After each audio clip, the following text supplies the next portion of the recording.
SRTV వార్తలకు స్వాగతం. ముందుగా ఈనాటి ముఖ్యాంశాలు. ఎస్ఆర్టీవీ వార్తల్లోని ఈనాటి ముఖ్యాంశాలు. ఉపాధి హామీతో చతుర్ముఖ గ్రామీణాభివృద్ధి.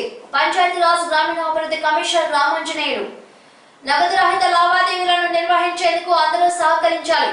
మదనపల్లి ఉప పాలనాధికారి కె వెట్రిసెల్వి. POS మిషన్ అందుబాటులో ఉన్నట్లు ప్రతి వ్యాపార సంస్థ డిస్ప్లే ఉంచాలని మీడియా సమావేశంలో మదనపల్లి ఉప పాలనాధికారి కె వెట్రిసెల్వి. నెహ్రూ జయంతి ఉత్సవాల్లో పాల్గొన్న ఆంధ్రప్రదేశ్ పంచాయతీరాజ్ గ్రామీణాభివృద్ధి కమిషనర్ రామాంజనేయులు. పుంగనూరు రూరల్ మండలం సుగాలమిట వద్ద పంచాయతీరాజ్ గ్రామీణాభివృద్ధి కమిషనర్ రామాంజనేయులు చతుర్ముఖ గ్రామీణాభివృద్ధి సాధించేందుకు ప్రణాళిక తయారు చేసే విషయంలో భాగంగా నేడు సుగాలమిట వద్ద జరుగుతున్న పంట సంజీవిని సేద్యపు కుంట పనులను పరిశీలించారు. పండ్ల తోటల పెంపకాన్ని సందర్శించి ఆ గ్రామానికి చెందిన మంగమ్మ అనే గిరిజన మహిళకు చెందిన వర్మి కంపోస్ట్ యార్డును ఆయన ప్రారంభించారు. ఈ సందర్భంగా ఆయన మాట్లాడుతూ 2017-2018 ఆర్థిక సంవత్సరానికి వ్యక్తిగత అభివృద్ధి, సంస్థాగత అభివృద్ధి, కమ్యూనిటీ ఆస్తుల కల్పన, సహజ వనరుల యాజమాన్యం, వ్యవసాయ ఉత్పాదకత పెంపుదల తదితర కార్యక్రమాలను చేపట్టనున్నట్లు ఆయన తెలిపారు. నల్లగుట్లపల్లె తాండాలలోని ఒక గ్రామంలో 100% పూర్తయిన వ్యక్తిగత మరుగుదొడ్లను పరిశీలించారు. జిల్లా ఏపీఓల సంఘ అధ్యక్షుడు సుట్లూరు శ్రీనివాసరావు మాట్లాడుతూ ఉపాధి హామీ పథకం క్రింద క్షేత్ర స్థాయిలో పనిచేస్తున్న సాంకేతిక కంప్యూటర్ సహాయకులు 3455 మందికి గాను 41.75% వేతనాలు పెంచడం పట్ల కమిషనర్ కు ప్రభుత్వానికి కృతజ్ఞతలు తెలుపుతూ మిగిలిన 1278 మందికి కూడా వేతనాలు పెంచాలని కోరారు. ఏపీఓలకు గ్రేడ్ ఫిక్సేషన్ లో జరిగిన అన్యాయాన్ని గురించి న్యాయం కార్యక్రమంలో DWMA additional PD Shankaraiah, MPDO Lakshmipathi Naidu, APD Nandakumar, sarpanch Venkataramana Nayak, MPP Narasimhulu, ZPTC Venkatareddy Yadav, APO Srinivasulu తదితరులు పాల్గొన్నారు. మదనపల్లిలో శనివారం స్థానిక ఉప పాలనాధికారి సమావేశ మందిరంలో ఉప పాలనాధికారి కె వెట్రిసెల్వి, సిటీఓ, మీ సేవా నిర్వాహకులు, పెట్రోల్ బంక్ యాజమానులు, gas dealers, traders, Airtel, Jio, Vodafone ప్రతినిధులతో సమీక్ష సమావేశాన్ని నిర్వహించారు.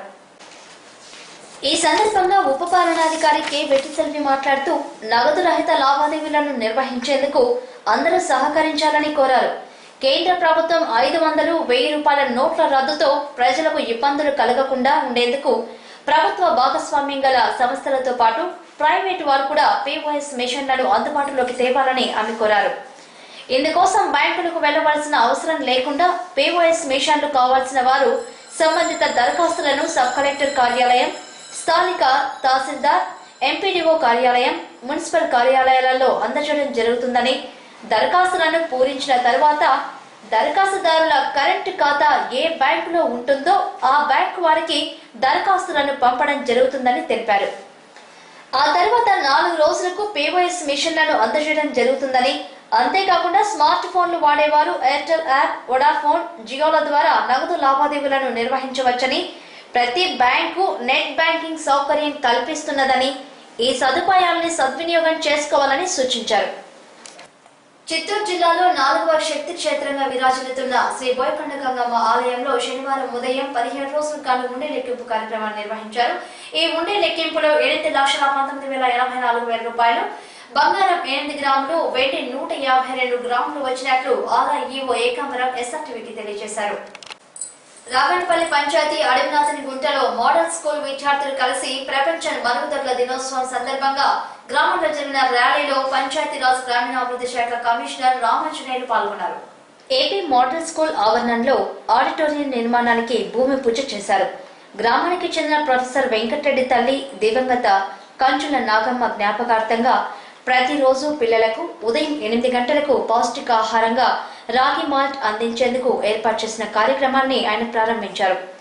ఆదర్శ పాఠశాలలో ఏర్పాటు చేసిన నెహ్రూ జయంతి ఉత్సవాల్లో భాగంగా ఏర్పాటు చేసిన సమావేశంలో పంచాయతీరాజ్ గ్రామీణాభివృద్ధి కమిషనర్ రామాంజనేయులు మాట్లాడుతూ పేదరికం చదువుకు అడ్డు కాదని, ప్రభుత్వ పాఠశాలల్లో విద్యార్థులకు అన్ని విధాలా ప్రభుత్వం సౌకర్యాలు కల్పిస్తుందని వివరించారు. ప్రతి ఒక్కరికి ఆశయం ఉండాలని, ఆశయాన్ని సాధించాలంటే ప్రణాళిక ఉండాలని, దాన్ని అనుసరించడానికి కఠినమైన దీక్షతో శ్రమించాలని అన్నారు. తల్లిదండ్రులు కూడా పిల్లలపై ప్రత్యేక శ్రద్ధ వహించి మంచి దారిలో నడిపించాలన్నారు. ఏపీ మోడల్ స్కూల్ విద్యార్థులు ఏర్పాటు చేసిన స్వచ్ఛ భారత్ లోగోను సందర్శించి వారిని అభినందించారు.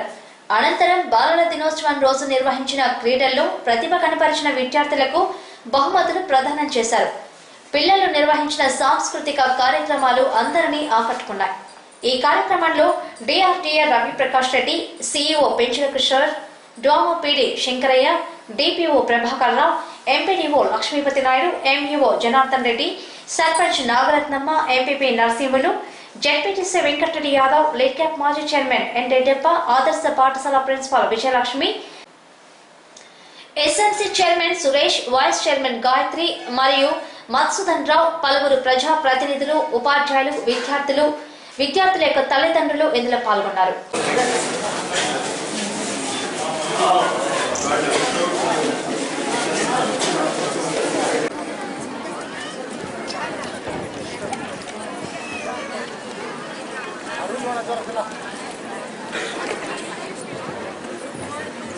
No, eso no es.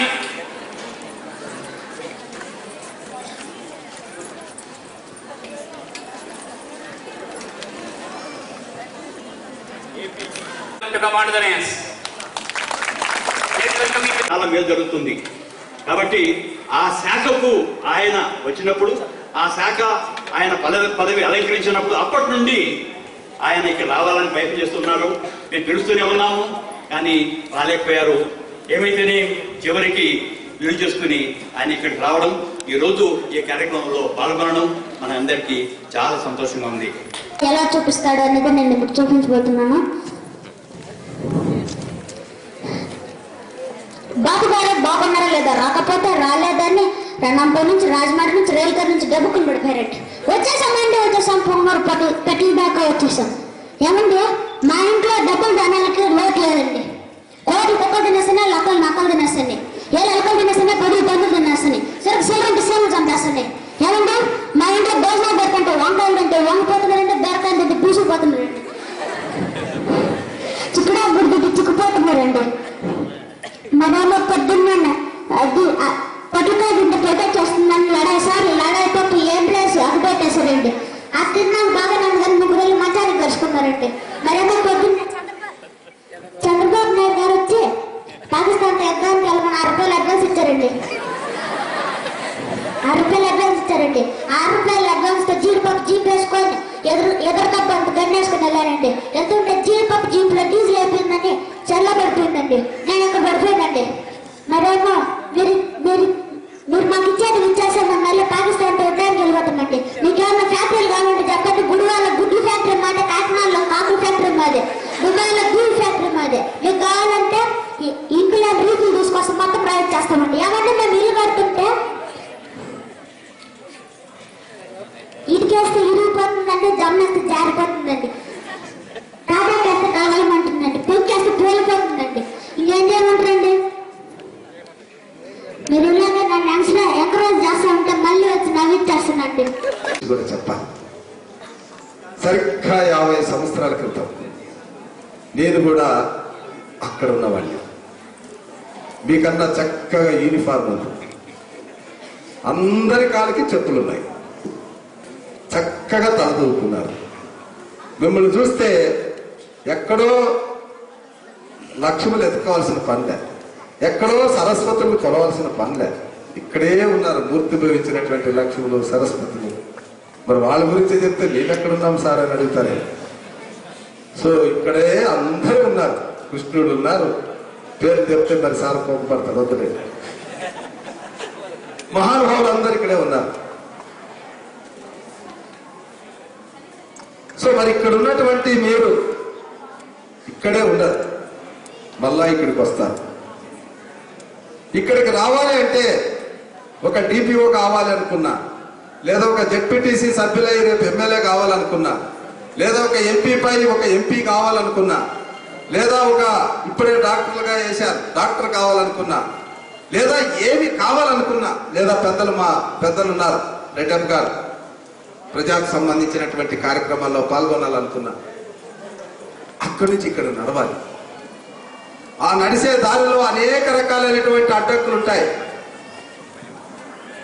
ఆ అడ్డంకుల్లో మొట్టమొదటిది మనకు వినబడేది పేదరికం. నేనైతే కలెక్టర్ కావాలనుకుంటున్నానండి, లేదా డాక్టర్ కావాలనుకుంటున్నానండి. మరి నాకు పేదరికం ఉందండి. పేదరికంతో నేను ఎలా డాక్టర్ కావాలండి, ఎలా కలెక్టర్ కావాలని అడుగుతున్నాను.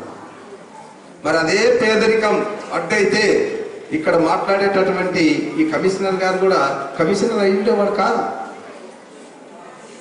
మీకైనా ఇక్కడ టయానికి టేబుల్ వేసి అన్నం పెడతారు,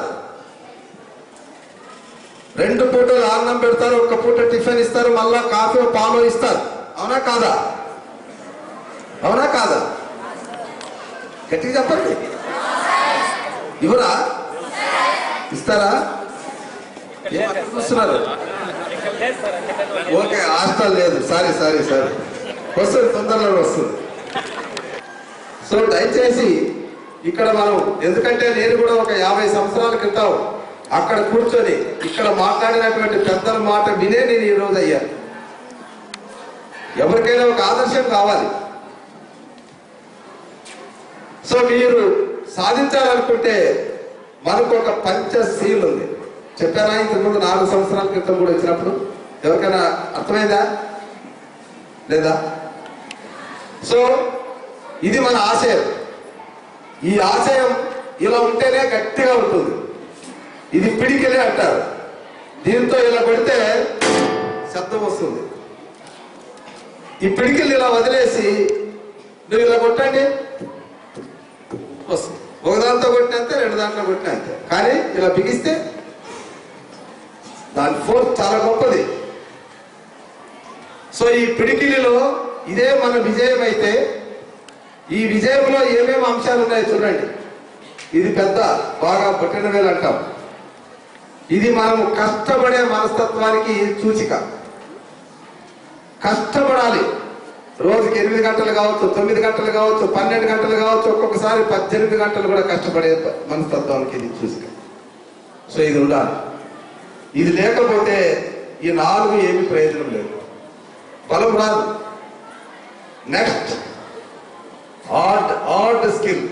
ఆర్ట్ స్కిల్ అంటే మన పుస్తకాలు కావచ్చు, లేదా విషయ సారాంశం కావచ్చు, దాన్ని పూర్తిగా అర్థం చేసుకునేటటువంటి మనస్తత్వం ఉండాలి.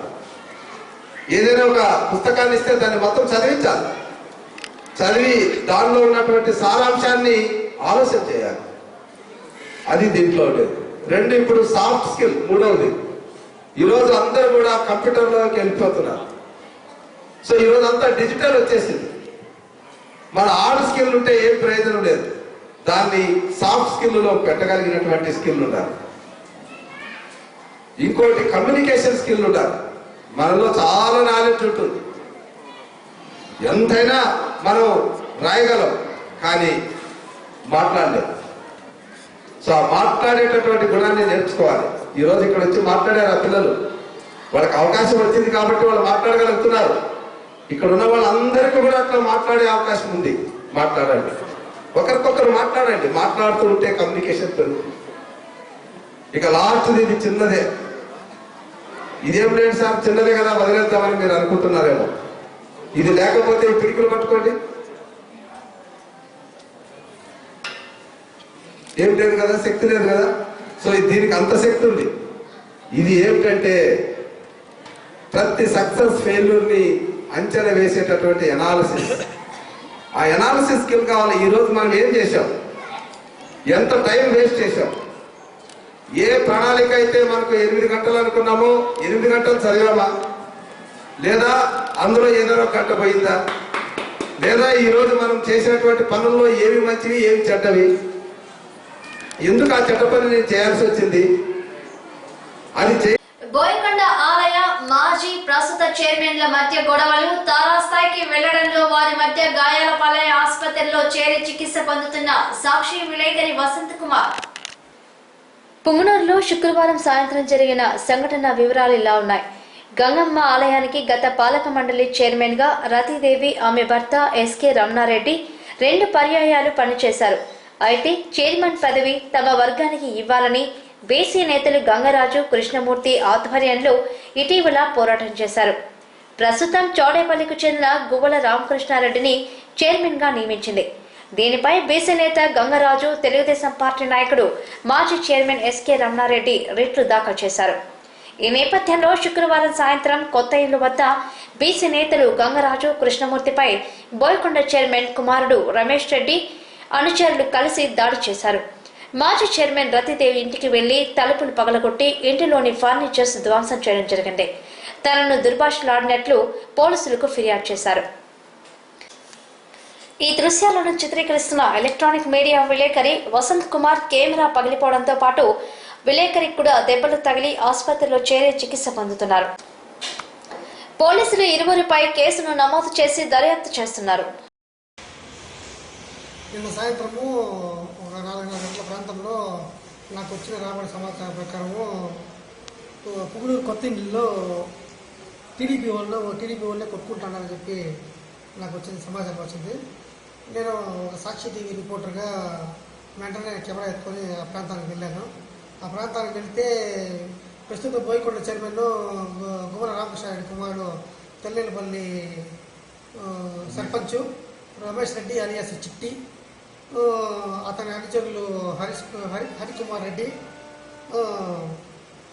రెడ్డి, తర్వాత నర్సరీ శ్రీనివాసులు మరి కొంతమంది ఒక దాదాపు ఇది గిరి మరికొందరు గిరి సుధాకర్ రెడ్డి, వెంకటరమణారెడ్డి వీరంతా కలిసి నేను వీడియో చిత్రీకరిస్తున్నాను. వీడియో చిత్రీకరిస్తుంటే గొడవ ఎందుకు జరుగుతుందంటే బోయకొండ మాజీ చైర్మన్ ఎస్కే రమణారెడ్డి ఈ గుమ్మల రామకృష్ణారెడ్డి కొడుక్కి గొడవ వ్యక్తిగత కక్షలు ఉన్నాయి.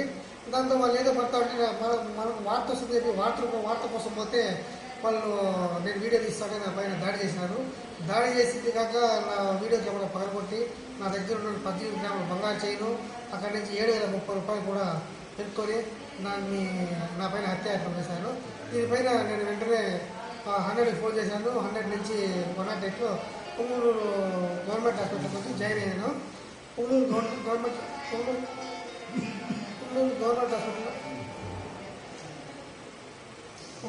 హాస్పిటల్ జాయిన్ అయ్యాను. తర్వాత ఇక్కడి నుంచి ఎంబీసీ పోతే పోలీసులు వాళ్ళ ఇచ్చిన కంప్లైంట్ నన్ను విట్నెస్ చేసుకోవడం దారుణము. అదే కాకుండా నేను కంప్లైంట్ ఇస్తే నాకు 2 కేసులు ఎట్లా కడతామేమో అని చెప్పి వాళ్ళకి ఒత్తాసు పడటం చాలా దారుణము. ఈ విషయమే నేను ఎలక్ట్రానిక్ మీడియా, ప్రింట్ మీడియా దృష్టికి ఐఆర్ దృష్టికి తీసుకెళ్లాను.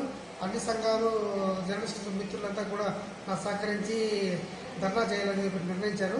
ఏదైనా న్యాయం చేయాలని ఒక రిపోర్టర్గా వార్త తీసానికి పోతే కూడా రక్షణ లేకుండా పోతే, పోలీసుల రక్షణ లేకుండా పోతే దీనికి ఎక్కడ తిరుగుతాము, మనం ఏ లోకంలో నాకు అర్థం కావడం లేదు. దీనిపైన తక్షణమే చర్యలు తీసుకొని నిందితులపైన కఠిన చర్యలు తీసుకోవాలని చెప్పి నేను కోరుతున్నాను. ఎస్ఆర్టీవీ వార్తలోని నాటి ముఖ్యాంశాలు. ఉపాధి హామీతో చతుర్ముఖ గ్రామీణాభివృద్ధి, పంచాయతీరాజ్ గ్రామీణాభివృద్ధి కమిషనర్ రామాంజనేయులు. నగదు రహిత లావాదేవీలను నిర్వహించేందుకు అందరూ సహకరించాలి. మదనపల్లి ఉప పాలనాధికారి కె వెట్రిసెల్వి. పిఓఎస్ మిషన్ అందుబాటులో ఉన్నట్లు ప్రతి వ్యాపార సంస్థ డిస్ప్లే ఉంచాలని మీడియా సమావేశంలో మదనపల్లి ఉప పాలనాధికారి కె వెట్రిసెల్వి. నెహ్రూ జయంతి ఉత్సవాల్లో పాల్గొన్న ఆంధ్రప్రదేశ్ పంచాయతీరాజ్ గ్రామీణాభివృద్ధి కమిషనర్ రామాంజనేయులు. ఇవి ఇప్పటి వరకు ఎస్ఆర్టీవీ వార్తలోని ముఖ్యాంశాలు. మరిన్ని విశేషాలతో మళ్ళీ కలుస్తాం. అంతవరకు సెలవు. నమస్కారం.